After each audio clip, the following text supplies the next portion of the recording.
Hey gamers, Maniac here with GameAccess.net doing a how-to video, or at least an informational video for those of you who might have brand new PlayStation 5s and realize that you are now out of storage capacity.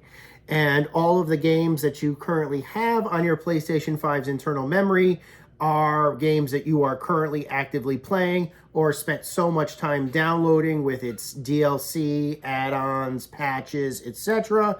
You do not want to have to re-download them later on. The PlayStation 5 stock ships with 1 terabyte of storage. However, as for usable amount of that quote-unquote 1 terabyte of storage, you're probably going to see somewhere between a grand total of 600 and 700 gigabytes. That's it. Most new games that are coming out for the PS5 require 100 gigabytes of download space, of storage space. So, essentially speaking, you're probably going to have 6 major titles that you can store in your PlayStation 5. And there is no way to upgrade the internal, like the stock storage, like with the Xbox, like with the Xbox Series and the Xbox One before it. There's no way to change out that the hard drive that comes with it. That having been said, you can add storage to the PlayStation 5. In fact, storage for it is pretty common. It's a pretty common standard that you can, and you'll be able to find common drives that will fit the standard at most electronic stores or computing shops. So, what are your options?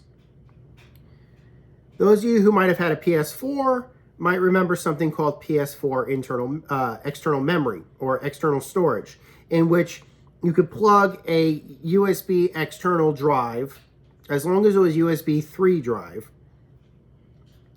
into your PlayStation 4, one of your PlayStation 4's open USB, ports, and copy or offload your games to that external drive and play them when convenient for you.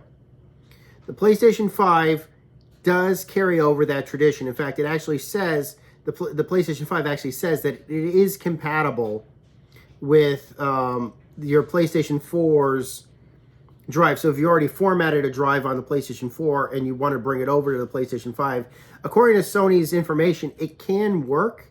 I haven't tried that, but Sony says it can work.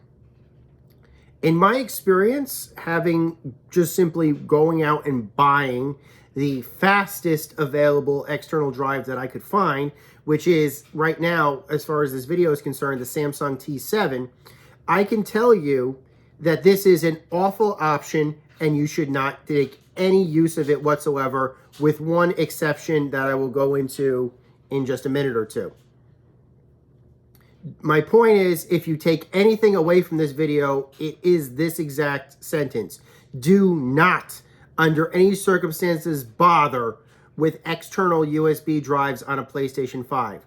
Do not waste your time. Do not waste your money, because I have tried that just as a lark,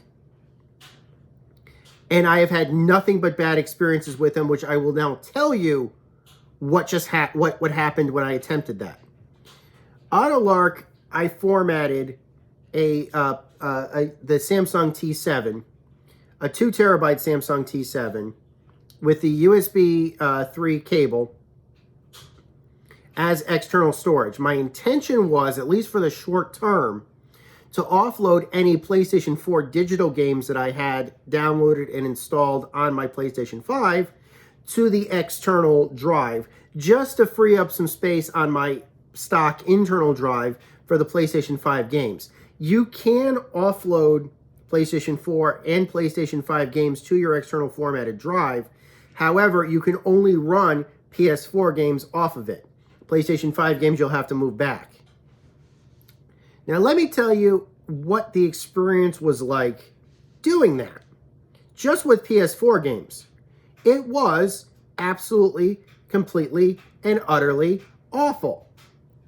I had God of War, the PlayStation 4 game. I believe it was released, I think, 2018, 2016, something like that. Don't quote me, but I think it was like the 2018 game, God of War. The PS4 game, Kratos, battling the Norse gods for the first time.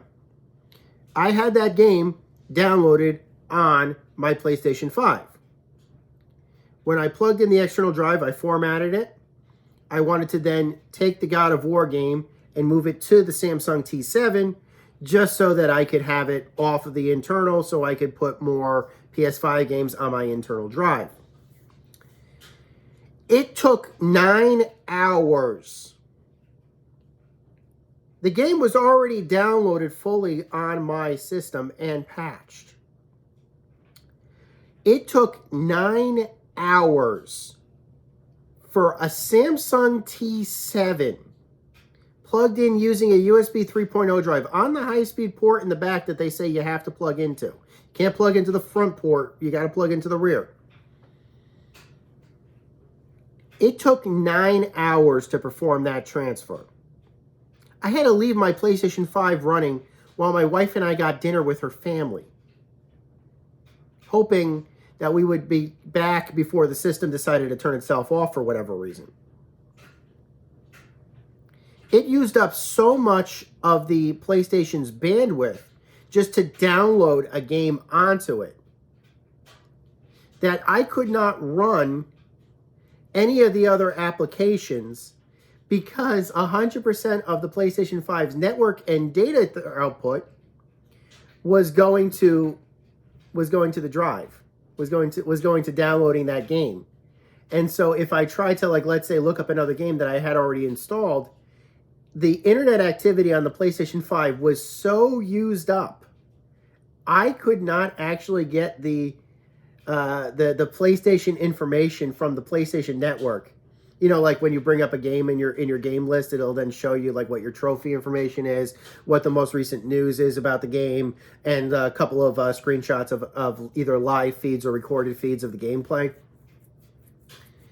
Just simply downloading a game from the PlayStation Network to that drive was so intensive for the PlayStation to handle that it couldn't do that. It actually errored doing that. And that is a disgrace. That is an embarrassment. How the heck can you offer a feature like that when the real world application of it is so bad? Now, you could argue, well, there are some drives that are just really slow. Not the Samsung T7. I know what those read and write speeds are. It's a solid state external drive running on, certainly at least USB 5 or USB 10, speeds. That port in the back is USB 10. Granted, I wasn't using the USB-C connection because, well, I was using it for other purposes. But again, Sony says that it can get the same speeds on those rear ports that it can on the front, that it can on that USB-C in the front. So there is no excuse as to why my experience simply just copying a game to that drive that was already downloaded, even if it was only 50 gigs, 48 gigs or so, 9 hours to copy. Are you kidding me? So, yeah, needless to say, I ended up ejecting the drive and I decided to move to the next step, which is what I think most of you are probably going to end up doing. And that is, I got an internal M.2 drive. These are very common drives that you can get with the available. Most PCs have M.2 sockets these days. And so the majority of the M.2 drives that you're going to end up finding at your local store is probably going to be meant for PCs, laptops, that sort of stuff. But they will work on the PlayStation 5, provided you buy a model M.2 that comes with a heatsink. Can I be honest with you? A model with a heatsink costs just as much as a model without a heatsink. Go big or go home. I believe the maximum storage capacity of the, at least theoretical, for a PlayStation 5's M.2 is 8 terabytes. However, there are size limitations for what can fit in there right now. So I wouldn't say go out and buy an 8 terabyte drive, because you would have to make sure that the drive that you purchased could actually fit in there with the heatsink and everything else. But there are plenty of current drives that are out there. Like, I bought a Samsung 980 M2 with heatsink. Transfer speeds of 6,550, which is, I think, 1,000 more than PlayStation recommends, and probably several big multiplier over what I could probably get from the from some of those SATA drives or some of those M.2 drives. I'm sorry, the SATA drives or those external USB drives, and it was not a major problem once I had the drive, once I had, popping the case off. I'm a person who has previously replaced the SATA hard drives on both my PlayStation 4 and PlayStation 4 Pro. And I can tell you from experience how difficult it is to pull the covers off of those PS4s back in the day. In comparison, upgrading adding a M.2 to the PS5 was a treat, was a joy. All you needed was a Phillips #1 screwdriver. That was it. The internal bay is accessible with the once you've unscrewed it, you slide the cover off, you pop open the bay. You finesse to get the M.2 in there. You make sure that the little separator and washer is moved over to accommodate the length of your M.2 drive. And then screw it in. Do not over tighten, of course. Screw the M.2 into place. Pop the lid back on. Pop the PlayStation 5 cover back on the bottom. Switch it back on after you plugged it right back in. And it will tell you, do you want to format this M.2? You tell it yes. It formats the M.2. It clocks the M.2 and tells you what the transfer speeds are. And then it is internal memory. I can tell you the second thing that I did after I installed that M.2 and formatted it, I connected that PlayStation external drive, that Samsung T7 drive that I had, and I transferred everything off of that T7 drive into the internal memory, even with the games being as high as 20 to 40 gigs a piece. I cannot tell you it took more than a matter of 30 seconds, maybe a minute, to copy those games from the T7 onto the M.2. And then I took the T7, I ejected it, I unplugged it, and now I'm thinking about other things that I'm probably going to do with it, and probably they're going to be PC related. That was the internet speeds that I was expecting.